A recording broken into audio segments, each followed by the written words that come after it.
Does magic exist in Generator Rex? Yes, yes, I believe it does.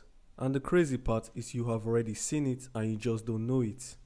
Yet. Hello guys, it's your favorite narrator guy and welcome back to Everdream.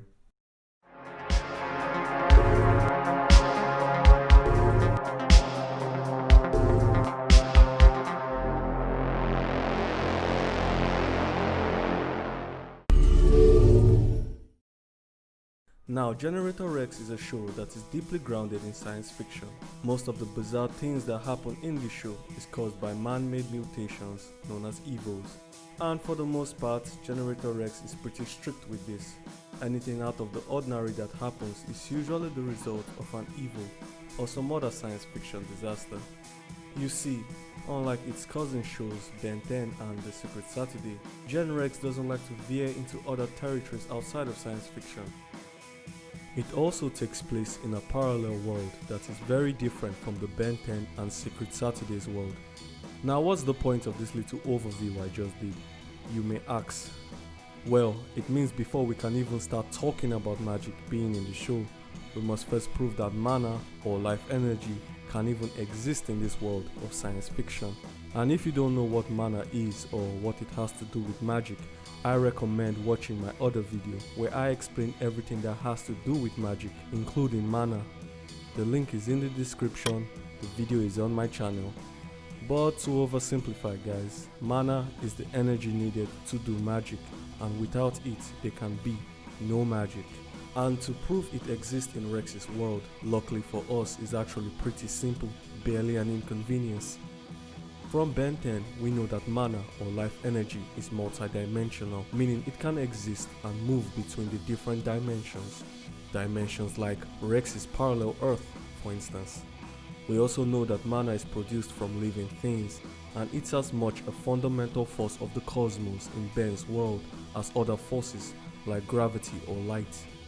And from what we've seen in both these shows, the fundamental forces that govern both these Earths appear to be identical, as the only difference between the two worlds are the events that transpired in them and nothing else.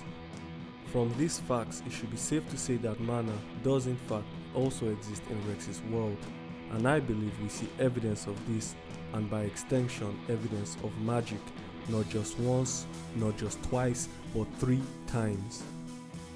The first time is during the death of one who was Six's mentor and friend. When he died, some pretty weird stuff happened. First, he transferred his consciousness from himself to Rex, while Rex was attempting to cure him, which is basically possession.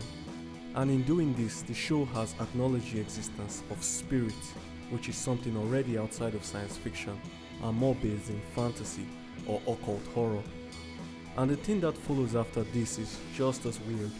Upon one's death, a pulse of energy moves over his island and new life in the form of plants and vegetation begins to grow everywhere, even from barren rock. The takeaway here is one's life force has somehow bonded with the island, or as Six puts it, he's still one. He's just one with everything. Which I believe implies what we see is happening here is more mystical than scientific. And the fact that we're dealing with his life force, that is to say his mana, is a pretty convincing argument. Now the second time we see magic is in the form of the character Ivy. Now Ivy, aka the 4th most dangerous person alive, is the only human in the entire series we see with supernatural abilities who isn't an evil, for you see, Ivy possesses the awesome power of telekinesis over tape. Yes. Okay, this one's a bit silly guys. This one's a bit silly, but the character Ivy can control bandages that surrounds his body, which he uses in a lot of different ways. It may sound dumb, but this could be magic.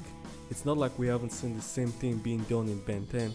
And unless there's some super advanced cutting edge bandage technology in their world, this is more likely something outside the realm of science fiction.